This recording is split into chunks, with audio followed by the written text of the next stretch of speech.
Ladies and gentlemen,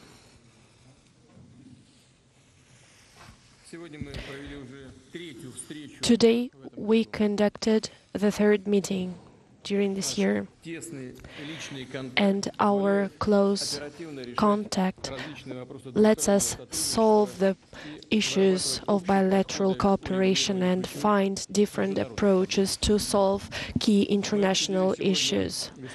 Today, we discussed the escalated situation in Syrian province Idlib.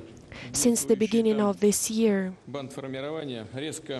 the groups that are very active in that province have become more active, and they are attacking soldiers of the official government and civilians.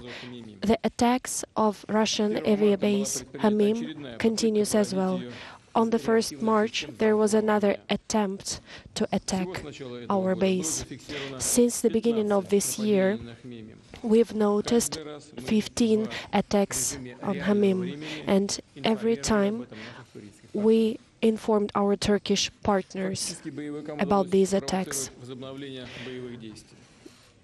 Combatants managed to continue their actions, and unfortunately, we lost Turkish soldiers, and I would like to express my sincere condolences again. I know that esteemed President is very sorry, and I would like to express my condolences to the families of the soldiers. We don't always agree with our partners from Turkey, but every time in critical moments, based on the high level of bilateral relationship that we have always managed to find some common areas in these fields and find necessary solutions. This is what happened this time. Today, we again stated our interest in our work within the framework of Astana Agreement, because that was a very important push to resolve the issues in Syria. And before our today's meeting, there was a very long meeting and many consultations between different authorities that concentrated on the crisis in Idlib. At the same time, we understand that territorial integrity and sovereignty of the country is very important, and we can't stop our fight against international terrorism. As the result of our negotiations, we've prepared a joint document, and the ministers of foreign affairs will announce the main matters. The decisions that we worked on with the President of the Turkish Republic after the 6 hours of our negotiations are in those documents. And I hope that this agreement will be a very important basis to cease fire in the escalation zone of Idlib. And I hope that it will end the sufferings of the civilians and stop this humanitarian crisis. We hope that this agreement will create conditions to continue peaceful process in Syrian Arabic Republic between all the conflicting parties. I would like to thank the esteemed President for his visit to Moscow, and I would like to thank all Turkish colleagues for all this difficult and stressful work, but I think that we have very positive results. Thank you very much.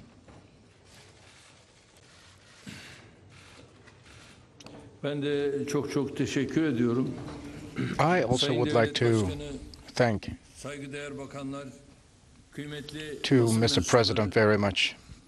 Estimable President, estimable ministers, distinguished members of press, ladies and gentlemen, I would like to cordially greet you all. First and foremost, I would like to thank Mr. President Putin for his kind invitation. During such a period when we have critical developments unfolding, I am very much pleased to once again have met Mr. Putin. During our talks today, we talked about the current situation in Syria and the most recent developments in Idlib. As Mr. President stated, we held a meeting that almost lasted for 6 hours. Meanwhile, within the scope of the sincere dialogue we also elaborated on the subjects we are in terms and have differences in opinions. The Turkish-Russian relations, as you know, are well-rooted, and that history that dates back to 5 centuries ago show how those two countries and two peoples interacted with one another throughout the history. Those well-rooted relations are based on mutual respect and common interests, and this is our biggest wish to continue as so. While we celebrate the centenary of our diplomatic relations, we, with Mr. Putin, will hopefully have a meeting for the high-level strategic meeting, and we expect to see Mr. President in our country. As known, in September 18, with Mr. Putin, we came to an agreement and ensured partial stability in Idlib through such an agreement. Idlib de-escalation zone was supposed to be protected. The conflicts in the region were to be reduced in number, and all the precautions necessary were supposed to be taken pertaining to the agreement. The regime, unfortunately, increased the number of their attacks as of the previous months and even attacked the civilians, and this disrupted the stability and the peace in the region. The number one responsible party in such atrocities is the regime that targeted the stability of the region. Declaring all 4 million people living in that region as terrorists and bombarding the whole region can never be accepted. Fleeing the oppression of the regime, many people are displaced. And according to the recent information, about 1.5 million people turned up at our borders. And the aim of the regime is to rid the region of its people and put Turkey in a difficult position, most obviously. And of course, in the face of such a serious threat posed, Turkey cannot remain still and keep our hands tied. And it's our responsibility to follow every development unfolding in the field and also the stability of the region. To protect the stability in the region, we, a short while ago, deployed additional troops to the region to protect the aggressiveness of the regime and also to restrain the other groups that were violating the ceasefire. We much more actively took part in the field. And during that period, we paid the due attention to keep a strong coordination with the Russian forces. Following the upsetting incidents in Idlib, it has become inevitable for us to create a new status in Idlib. In Moscow today, with my counterpart and with the delegations, we thoroughly and comprehensively addressed all the relevant subjects. To end the conflict in the region, of course, the talks held here has made an unprecedented contribution to the dialogue. By further deepening our working relations, we hope to continue to remain in contact And Russia, we believe, is in terms with us, and it will not turn a blind eye to the atrocities committed by the regime, I believe. The talks we held today has further reinforced the activities we do on the field, and it is a manifestation of our will to come up with a permanent solution for the problem. Before long, we must ensure a ceasefire and rapidly take the other steps that will help us throughout the process. Tonight, by just at midnight, the ceasefire will be enforced. For the ceasefire to be rendered permanent, all the necessary work will be carried out very rapidly. Our purpose is to prevent the humanitarian crisis ongoing to worsen. Without making any indiscrimination, we will work together to provide aid to the ones exposed to difficulties. And the displaced people will be facilitated for them to be able to return their homes, their places of residence, and the joint declaration we are in terms about will be read by the ministers of both parties in a short while. Turkey preserves its right to answer to all the attacks by the regime in the strongest way.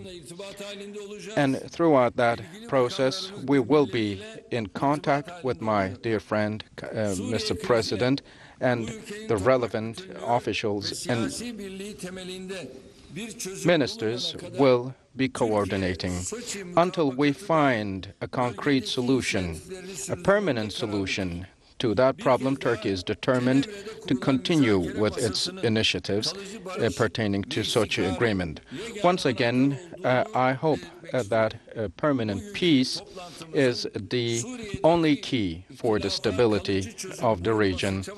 And our meetings today hopefully will be auspicious for the solutions of the problems in Idlib. I would like to once again greet you all. Thank you.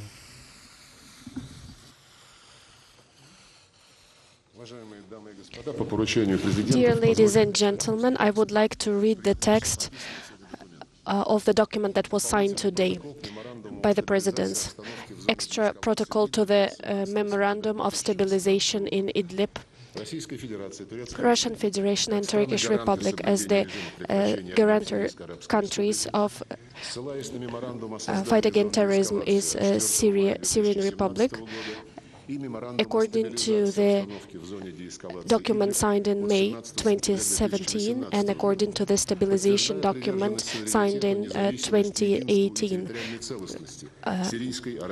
it is necessary to keep the sovereignty and territorial integrity of Syrian Republic, at the same time eradicate terrorist groups accepted as so by the Security Council of UN.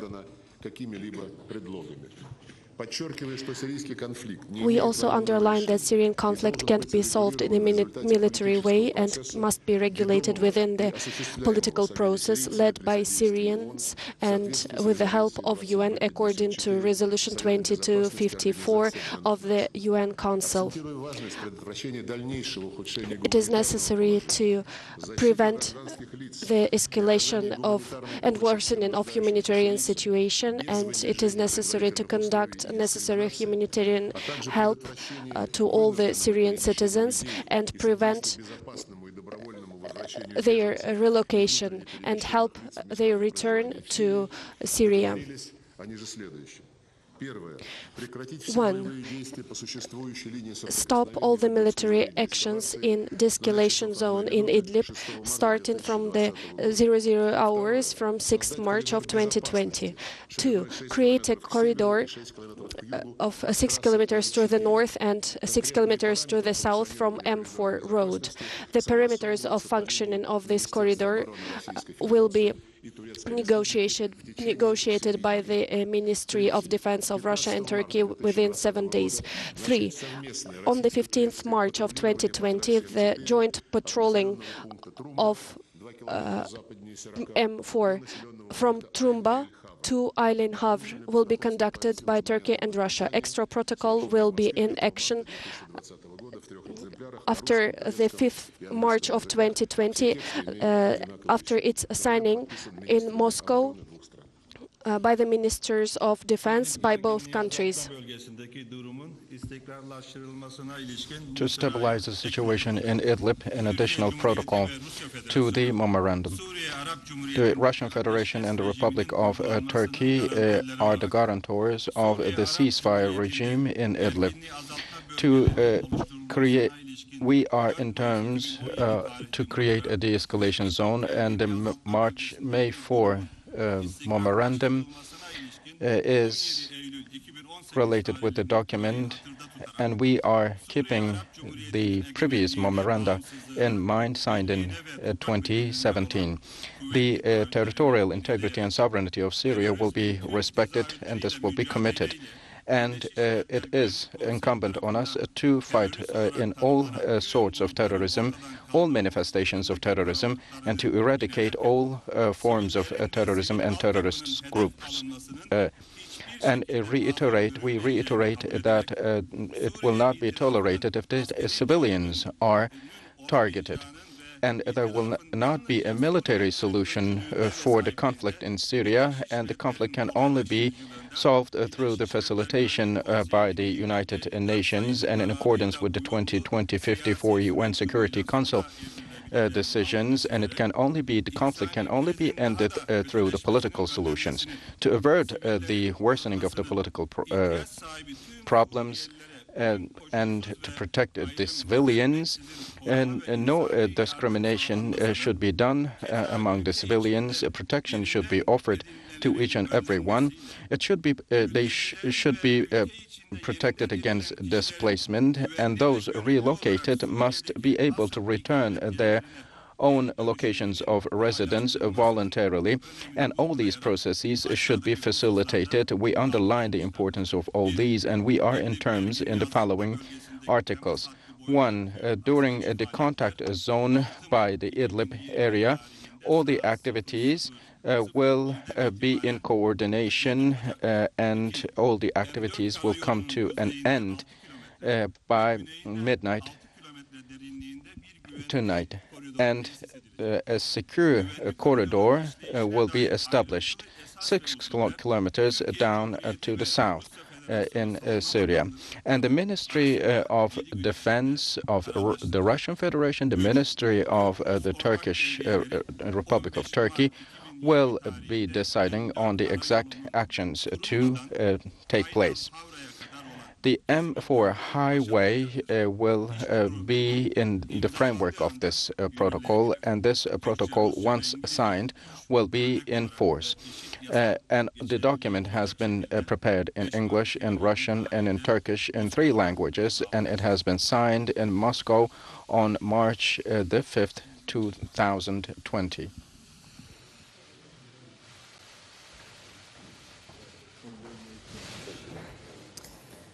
We have been listening to, of course, the presidents of both Turkey and Russia, as well as their respective foreign ministers, announce the result of